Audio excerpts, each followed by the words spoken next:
Assalamualaikum warahmatullahi wabarakatuh. Saya Tiap Syaristianirum dengan NIM 213131055 akan membahas tentang materi permasalahan pendidikan inklusi yang ada di Indonesia. Poin pertama, saya akan membahas tentang pengertian pendidikan inklusi adalah sistem penyelenggaraan pendidikan yang memberikan kesempatan kepada semua peserta didik yang memiliki potensi kecerdasan atau bakat istimewa untuk mengikuti pendidikan dalam satu lingkungan pendidikan secara bersama-sama dengan peserta didik pada umumnya. Jadi, pendidikan inklusi memberikan pendidikan kepada setiap anak tanpa memandang kondisi anak, baik anak berkebutuhan khusus maupun anak non berkebutuhan khusus. Di Indonesia, pendidikan inklusi berpedoman pada Undang-Undang Nomor 20 Tahun 2003 yang berbunyi, sistem pendidikan harus secara demokratis, berkeadilan, serta tidak diskriminatif. Pada pengenalan dasar kehadiran inklusi, perlu mendapat perhatian yang lebih. Pendidikan inklusi sebagai layanan pendidikan yang mengikut sertakan anak berkebutuhan khusus belajar bersama dengan anak normal atau non berkebutuhan khusus, menerima dan juga menerima anak berkebutuhan khusus di lembaga sekolah itu menjadi impian orang tua yang memiliki anak berkebutuhan khusus. Namun sayangnya lembaga pendidikan inklusi yang menerima anak berkebutuhan khusus tidak dengan langsung mudah mereka tangani gitu. Poin selanjutnya kita masuk ke permasalahan pendidikan inklusi. Permasalahan yang dihadapi ada berbagai macam permasalahan, yaitu yang pertama ada pemahaman inklusi dan implementasinya, yang kedua ada kondisi guru, kebijakan sekolah, dan juga ada proses pembelajaran, dan yang kelima yaitu ada sistem pendukung atau support system. Yaitu yang pertama kita masuk dalam pemahaman inklusi dan implementasinya.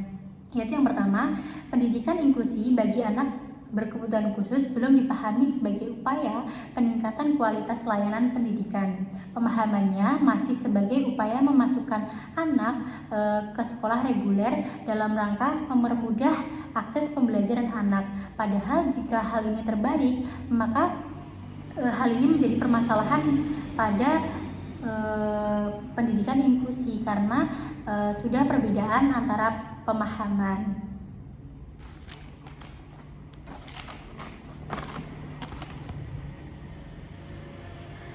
Terus yang selanjutnya adalah pendidikan inklusi cenderung dipersepsi oleh masyarakat, sehingga banyak ditemukan pendapat bahwa anak harus menyesuaikan dengan sistem sekolah. Jadi masyarakat banyak yang belum disosialisasi dengan adanya pendidikan inklusi, sehingga masyarakat bisa berpendapat seperti itu. Masyarakat berpendapat bahwa sekolah anak berkebutuhan khusus itu juga di SLB, sekolah luar biasa, padahal di pendidikan inklusi pun juga bisa disekolahkan dengan anak yang berkebutuhan khusus. Kemudian yang ketiga ada dalam implementasinya, guru cenderung belum mampu bersikap proaktif dan tidak ramah terhadap semua anak, sehingga hal ini tuh menimbulkan orang tua bakal komplain kepada pihak sekolah karena anaknya menjadi bahan cemooh teman-temannya. Yang kemudian yang kedua ada kebijakan sekolah. Kebijakan sekolah yaitu yang pertama, meskipun telah didukung dengan visi dan misi yang cukup jelas, menerima semua anak berkebutuhan khusus, sebagian sudah memiliki guru khusus.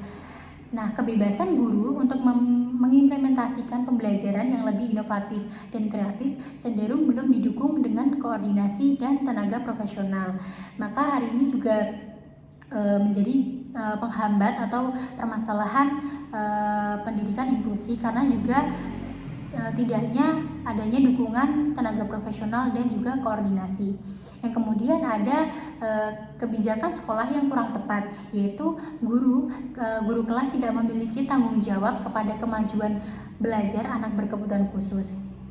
Yang seharusnya di mana orang tua berkebutuhan khusus ini harus menyediakan guru khusus gitu, seperti ada les atau privat di rumah itu orang tua harus menyediakan guru khusus.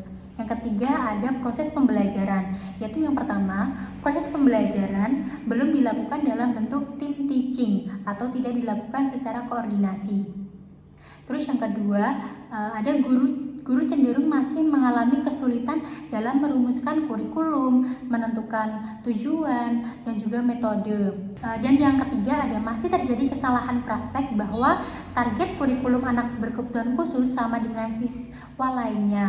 Jadi dianggap bahwa siswa anak berkebutuhan khusus tidak memiliki kemampuan yang cukup untuk menguasai materi belajar siswa yang tidak berkebutuhan khusus atau normal.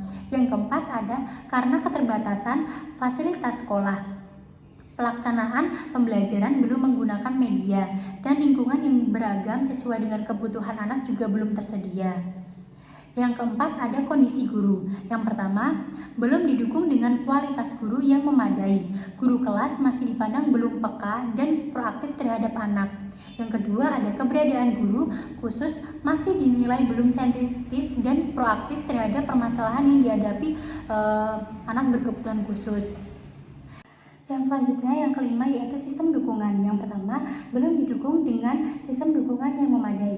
Peran orang tua, sekolah, tenaga ahli masih dinilai minimal, sementara itu fasilitas sekolah juga masih terbatas. Yang kedua, ada keterlibatan antara orang tua sebagai salah satu kunci keberhasilan dalam pendidikan inklusi belum terbina dengan baik. Dampaknya, orang tua saling bersikap kurang peduli dan realistik terhadap anaknya.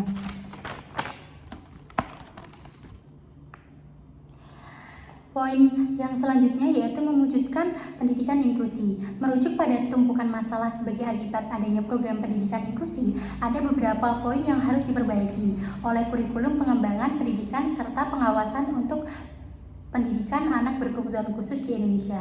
Salah satunya, sekolah penyelenggara pendidikan inklusi perlu didukung oleh tenaga pendidik keahlian khusus dalam proses pembelajaran dan pembinaan anak-anak berkebutuhan khusus secara umum. Salah satu tenaga yang diperlukan adalah guru pembimbing khusus atau GPK. Dalam Permendiknas nomor 70 tahun 2009 tentang pedoman implementasi pendidikan inklusi, ada 8 komponen yang harus mendapat perhatian. Salah satu tenaga yang diperlukan adalah guru pembimbing khusus atau GPK.